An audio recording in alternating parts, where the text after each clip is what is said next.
Bienvenidos a Frecuencia Pantera, su podcast en el que hablaremos un poco de la vida estudiantil y no tan estudiantil.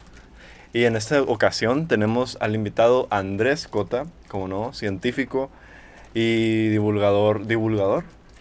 Es una palabra que se usa, a mí ya me parece en desuso, me gusta decir más comunicador de la ciencia. Comunicador, ¿no? ok. ¿Cómo se describiría a usted? He visto que le gusta un poco esta informalidad, como Total. compartir la ciencia, pero de manera más informal para que sea más atractiva.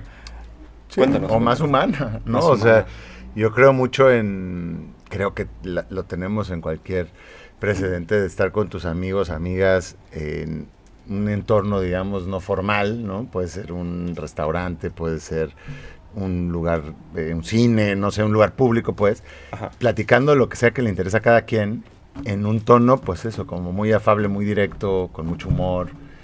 Y ese es el tono que a mí me gusta. Digamos, en el mundo más adulto, pues en las cantinas y en los bares es obvio, pero es simplemente hablar de ciencia para público que no está acercado a la ciencia probablemente, y en entornos relajados, en entornos que no sean académicos, pues sacarlo de la academia.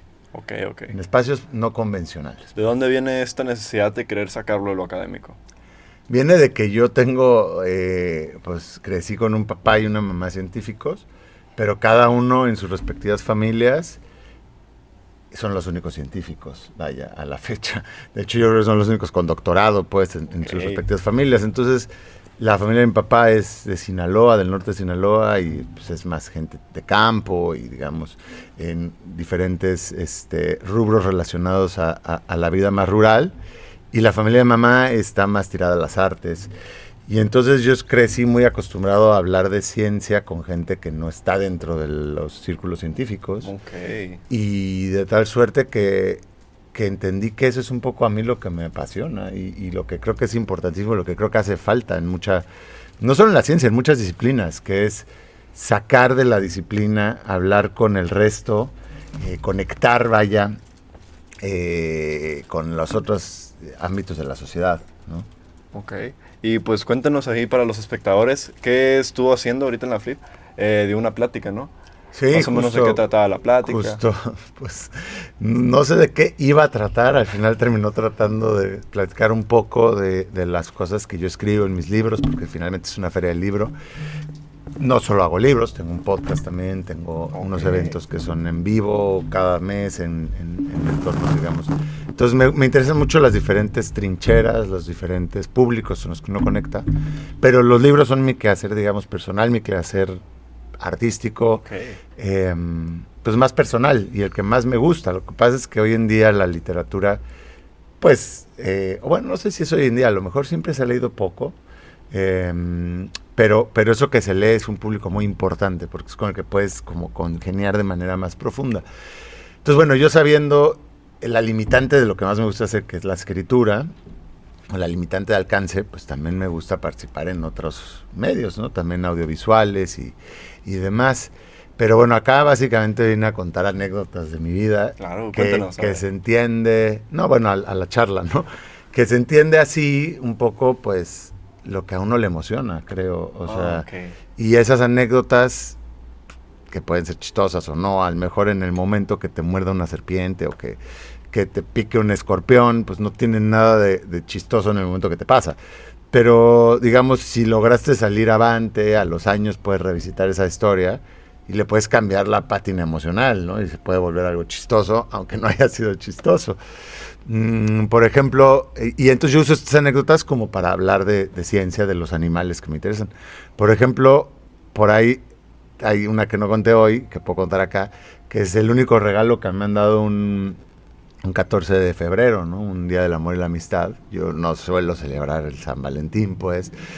Y cuando estaba en la carrera, cuando tenía 19, 20 años, mi novia de aquel entonces, que se llamaba Ana Cristina, un día que llegué el 14 de febrero a la facultad, Ajá. me recibió con un regalo. O sea, tenía una caja, así, un globo, todo cursi. Y yo dije, esto va a ser una broma, ¿no? Porque ya obviamente tampoco lo festejaba. Y entonces me da la caja y veo que tiene unos orificios la caja, ¿no? Y de uno de los orificios hay una pata así negra salida. Y entonces, es un animal. Y entonces ya le iba a abrir así todo campante, Ajá. pensando que, bueno, pues a ver qué es esto. Y me dice, cuidado, no te van a picar. Y entonces en ese momento la caja cambió y cobró un poco de amenaza.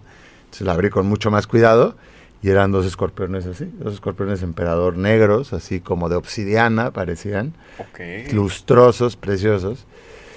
Y entonces ahí viene la vuelta, que es que, pues obviamente no nos íbamos a sacar clases, los íbamos a ir a instalar a la casa. Y entonces me dio el complemento de su regalo, que fue una luz negra. Me dice, aquí está, esto es lo... Y yo en ese momento no lo entendía, a lo mejor ahora con las redes sociales es más de dominio público. Pero el caso es que los escorpiones en luz negra, cuando tú pones la luz negra así como estas luces moradas, se ven pues de colores psicodélicos, se ven fosforescentes, verde pistache fosforescente, en un brillo que es muy surrealista. O sea, hasta que no lo ves, no entiendes qué tan sorprendente es esto. Entonces, claro, el regalo involucraba esta lámpara, que además para mí en un principio dije, esta es la doble broma, o sea, ¿qué les hizo? ¿Cómo puede ser que se vean así? Y resulta que esa fue la primera vez que yo vi la capa ultravioleta de la zoología, la capa de los colores que nos son vedados a nuestra experiencia porque no vemos luz ultravioleta los humanos, pero que muchos otros animales sí. Y entonces lo que yo pensé que era una particularidad primero, que eran esos escorpiones específicos, luego me di cuenta que eran todos los escorpiones. Entonces tú vas con una luz negra estas al campo, a donde hay muchos alacranes. Vaya, México es el país con más especies de alacranes del mundo, cosa que tampoco nos enseñan en la escuela y creo que te deberían enseñar, que también somos el país con más especies de serpientes del mundo, con las cactáceas, en fin. Pero entonces escorpiones, y hay muchas zonas de México donde hay muchos. Y tú vas con estas lamparitas negras y pues los ves como las estrellitas de plástico esas que brillan en la oscuridad, que están en el techo así cuando eres infante. Pues eso en el campo. Y hay zonas del país, sobre todo en Guerrero y el sureste, o sea, la cantidad de escorpiones es como, no querría haber visto esto nunca, porque ya jamás voy a volver a estar cómodo en la vegetación de noche, porque hay tantos. Claro, usualmente no los ves, ni te das cuenta y no te hace nada, obviamente. No son agresivos, ¿no? No, pasan totalmente desapercibidos, pero bueno, cobras conciencia de ello. Pero entonces aquí está lo interesante, que es que parece ser que los escorpiones así es como se ven entre ellos mismos. O sea, yo te pregunto, ¿qué color es un escorpión? O un alacrán, pues la gente diría negro, café, güero, a lo mejor alguno que otro. Pero realmente habría que preguntarles a ellos, ¿no? Porque, pues, ¿cómo es el verdadero aspecto de un organismo? Pues, como se ven entre ellos y ellas. Y, pues, parece que se ven de estos colores, francamente luminosos, porque, claro, es la manera en que se localizan, ¿no? Piensa que es un alacrancito en la mitad del desierto, ¿cómo vas a encontrar a tus amigos, ¿no? O parejas. Entonces, en cierta parte, en sus ojos, su visión, ¿tienen alguno para ver luz ultravioleta? Es más curioso todavía con los escorpiones, porque lo que ya claro, todo esto es un misterio, más o menos, todavía, cómo se ven entre ellos, pero no les puedes preguntar. Puedes hacer experimentos, no les puedes tapar los ojos. Imagínense que un escorpión tiene 9 ojos a veces, o 12, o 16. ¿Cuántos ojos tienen? Depende, sí. Los arácnidos, hay varias especies diferentes y tienen diferente cantidad. Pero se los tapan, ¿no? Los científicos son pacientes y se les tapan los ojitos y puedes ver si perciben o no perciben. Entonces, con los escorpiones es todavía más complicado porque resulta que les tapas los ojos y siguen siendo capaces ellos de saber, por ejemplo, se esconden, ¿no? Los escorpiones. Y entonces, en luna llena, por ejemplo, si tú tienes una ramita, se esconden en la parte oscura. Incluso con los ojos tapados. Entonces, a Chirrión es cómo se da cuenta dónde está la sombra, ¿no? O sea, si ya le tapé los ojos, ¿cómo sabe dónde está la sombra y dónde no? Entonces resulta que los escorpiones y los alacranes, esto es a nivel teórico, tienen fotorreceptores en todo el cuerpo, disgregados por todo el cuerpo. Entonces es como si fueran un gran ojo de alguna manera. Y entonces parece que esos fotorreceptores sí perciben las ondas ultravioleta. Incluso puede ser, incluso cuando no hay luna, o sea, incluso la radiación ultravioleta que se emana desde las estrellas. Lo cual es así, ¿no? Pero entonces, entre que sopas son manzanas, asomarte a ese mundo de los escorpiones bioluminiscentes, se llama no es bioluminiscencia, perdón, hay que decir eso, no es bioluminiscencia, no es hacer luz propia, no es como los peces o las luciérnagas, es fotoluminiscencia, que es poder agarrar rayos solares, o de la luna, pues, o sea, rebotados en la luna, y bajarles la onda energética y emanarlos en otra, ¿no? Como luz visible. Y resulta que todas las aves ven luz ultravioleta, ¿no? Todas las aves. Buena parte de los anfibios que se ha estudiado también. Muchos insectos también. En realidad los mamíferos somos los raros, ¿no? Lo que nosotros llamamos luz visible, es una capa chiquita del espectro del espectro electromagnético. Obviamente hay luz ultravioleta, hay infrarrojo, hay además polarizados, ¿no?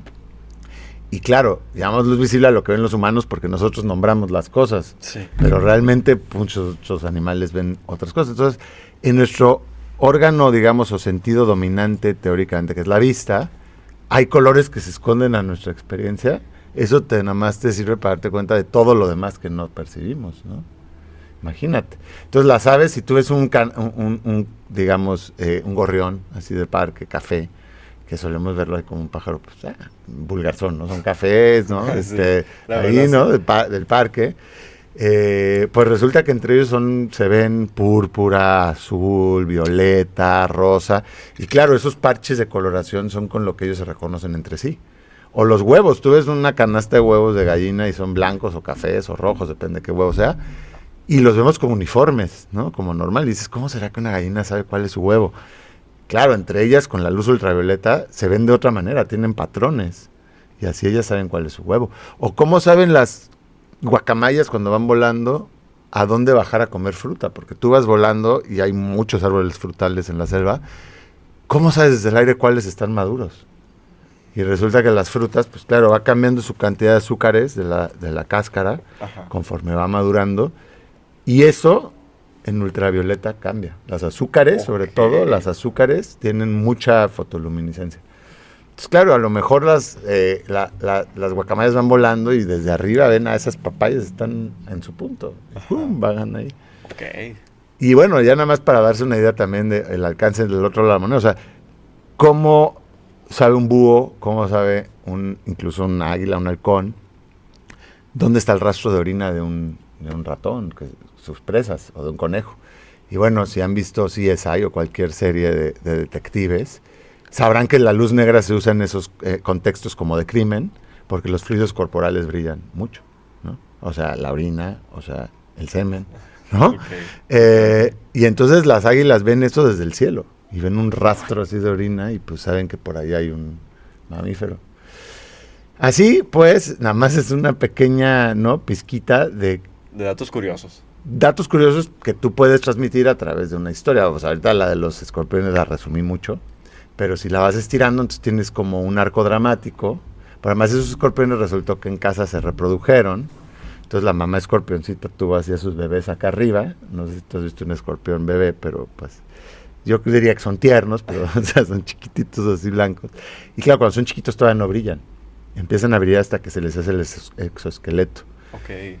Y todo esto para terminar en que un día yo vivía en la Ciudad de México, tembló, se rompió la mesa donde estaban estos escorpiones con la mamá y sus bebés y se escaparon todos en casa de mamá. Y entonces imagínate que por unas semanas tuvimos que vivir como si estuviéramos en Durango, o sea, cuidándonos de poder encontrarte eran 16 o 17 bebés, con uno de esos bebés ya crecidito en cualquier momento, ¿no? Entonces, en fin, toda esa historia te va sirviendo para hablar de toda esta capa de la luz ultravioleta. Ok. Y es un poco lo que yo hago, pues, en los libros. Muy interesante, la verdad. Me parecieron muy interesantes todos los datos curiosos que dio, toda la historia que nos contó. Wow. Creo que estoy de acuerdo. Agrégale otro. Tú sabes que los escorpiones hoy en día, pues, son... ¿Cuánto mide? El escorpión más grande del mundo ha de medir lo que un control de televisión, ¿no? Así como unos 11 centímetros, ¿cierto? ¿Sabes de dónde vienen? O sea, los escorpiones realmente eran criaturas marinas y medían 2 o 3 metros. Entonces imagínate que eso todavía existiera ahorita, que tú fueras a la playa y que hubiera escorpiones marinos cazándote en la arena, ¿no? Más grandes que tú. O sea, hay que agradecerle a la evolución que eso no sea la verdad, caso. sí. Muy curioso también cómo es que gracias a la evolución es que cada especie pues termina siendo como es. Sí, claro. Es muy interesante la ciencia. Estoy de acuerdo con usted con su punto de vista de querer informalizar la ciencia, porque como dice, lo hace más humano y lo hace más cercano y lo hace más digerible, lo hace más atractivo. Entonces, pues muy interesante. Ya para cerrar este episodio de muchas anécdotas curiosas de usted, una pregunta que le hacemos a todos es, ¿qué le diría a su yo chiquito que iba empezando en todo este mundo de la ciencia? ¿Qué le diría? Si lo tuviera aquí enfrente, ¿algún consejo que le dé? Eso es un poco truculento, pero yo le hubiera dicho en su momento que algún día yo iba a poder, ¿no? O sea, que él iba a poder ir a lugares a ver a muchos reptiles y anfibios y insectos y las criaturas que le interesaban en vida libre, ¿no?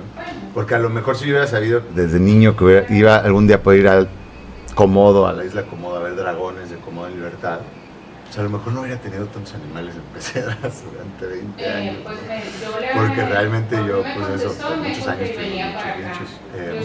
Entonces le diría eso, le diría a mi yo de pequeño, que estos organismos que son tu pasión, que te llaman la atención, vas a poder conectar con ellos de modos que no necesariamente sea siendo su dueño o siendo su propietario. O sea, creo que es muy normal de niño querer poseer eso que te llama la atención. Sí. Pero a lo mejor lo he hecho eso, ¿no? No, pues no es necesaria la posición para poder acercarte a algo. El archivo al que me dio. Pues muchas gracias a usted, Andrés Cota, por darse el tiempo de venir acá. Y esperamos que le vaya muy bien en todos sus proyectos, sus podcasts, como no. Entonces, pues muchas gracias por ver. Nos vemos.